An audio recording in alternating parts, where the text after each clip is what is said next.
Joining us now to talk about the aid for Ukraine inside that big funding bill just unveiled in Congress, as well as all the other spending, Senator John Kennedy of Louisiana. He's a member of the Appropriations Committee.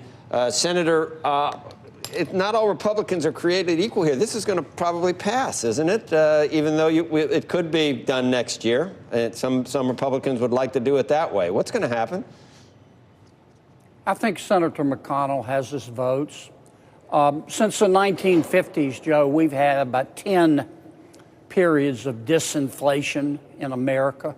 We have never achieved disinflation without the Federal Reserve working with Congress, demonstrating fiscal restraint. So my objective in this budget, in addition to not shutting down government, is to try to reduce the rate of growth in spending, and debt accumulation as much as I possibly can to help the Federal Reserve.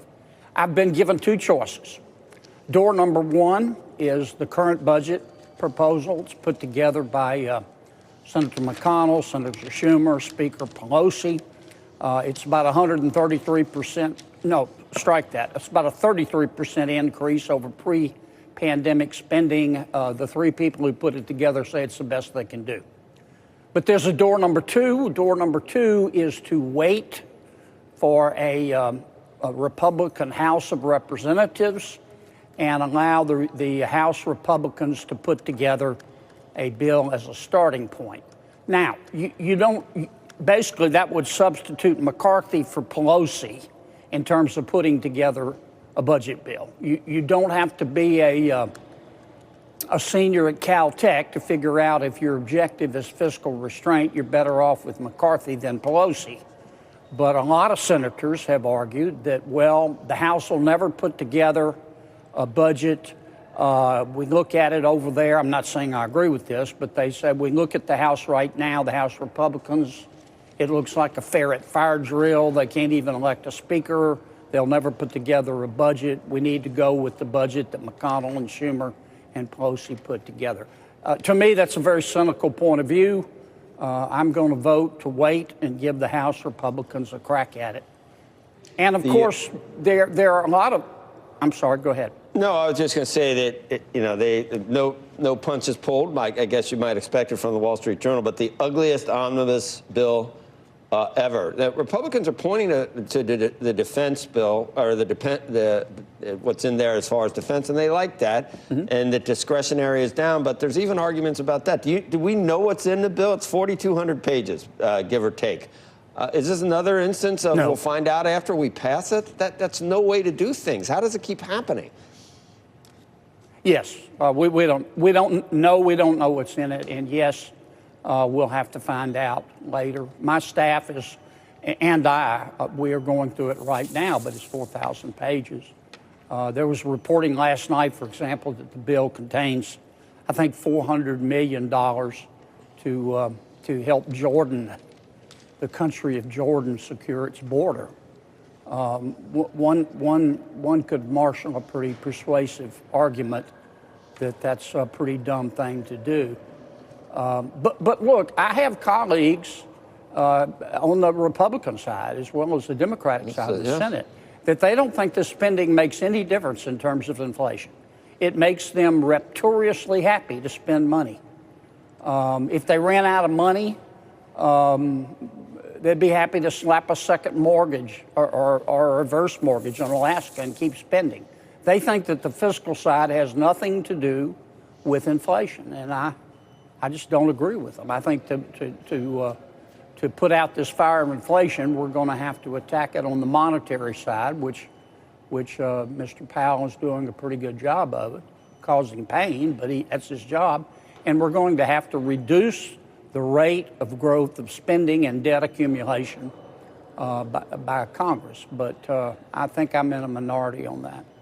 Let me ask you, Senator, you saw when the UK, the very short-lived prime minister tried to do some supply side issues. Do Republicans still think the supply side can be helpful here, less regulation?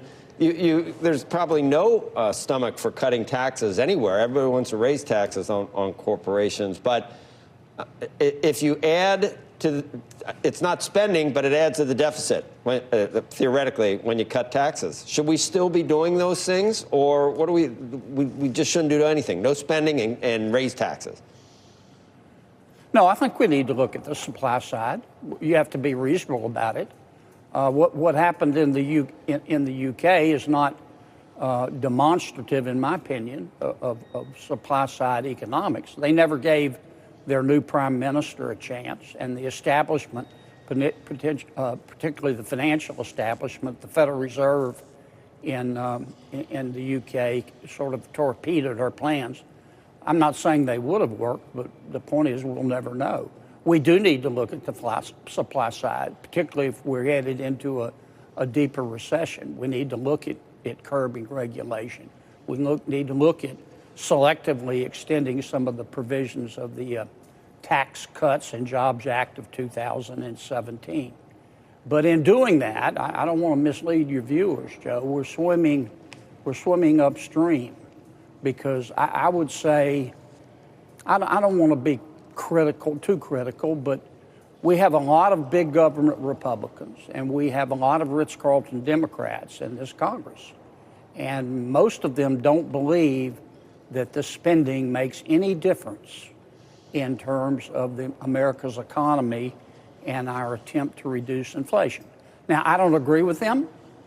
I think those who believe that were probably in the quad playing Frisbee during Econ 101, but we're going to find out, because I think this budget that they put together is going to pass.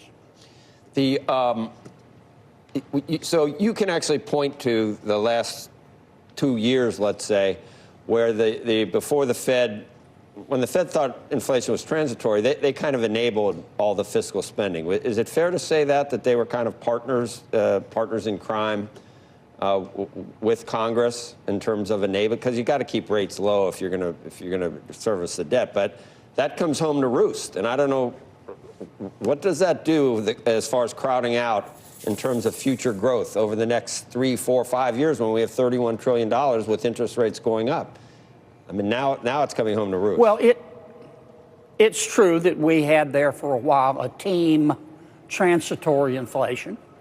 And it's true that Chairman Powell remained silent when Congress spent all this money, particularly President Biden's American Rescue Plan.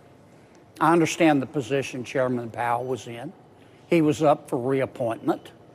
I wanted him to be reappointed because I knew, first, I think Powell did a pretty good job of getting us through the meltdown from the pandemic, particularly with his currency swap lines, but also because I wanted Powell reappointed because I knew the alternative would be worse. But I will give this to the chairman. Now that he's in permanently, he's doing what he has to do to curb inflation. But what's he doing, Joe? He's raising interest rates. He's trying to slow the economy. Well, what does that mean? How do you measure that? You measure that in unemployment. Basically, what Chairman Powell is doing is trying to put people out of work. That's his job. I'm not being critical. And in order to get control of this inflation, he's going to have to put maybe 6 million to 10 million or more Americans out of work. Right. Particularly if Congress doesn't help him. If Congress doesn't curb the stimulus of our spending, he's got to raise rates that much higher and put more people out of work. And that's the sad circumstance we find ourselves in. It can be fixed, but we're going to have some people be born again in terms of how much money we can spend around here. All right, Senator. They tell me we got to go, but I don't know whether you got a post-mortem on this this most recent election and how to avoid, with everything that the Republicans had going in terms of, I mean, take your pick, whether it was inflation or crime or the border or, I mean, take your pick, and still snatch, not defeat from the jaws of victory, but it certainly was not a red wave. It wasn't even a red trickle. How do Republicans avoid that in 2024? What did we learn? Well, here's what did Republicans learn? Here's what I learned. The American people looked at all of us in Washington and said, a pox on both of your houses. They took the House of Representatives away from President Biden. It certainly wasn't an endorsement of Biden, but they didn't give Republicans any more power. In fact, they gave us less in the Senate. And the American people right now want divided government. They don't have a lot of confidence in either side. I learned that, plus I also learned that you can't poll the American people right now. There are a substantial number of Americans who are just not going to answer a poll. Truthfully, this is like the third election cycle where the polls have been wrong. Okay. All right, Senator, hope to see you again, and have a great holiday break, and Merry Christmas, Thank Happy you, Joe. Holiday. All right, Happy New Year. You We're too, all man. gonna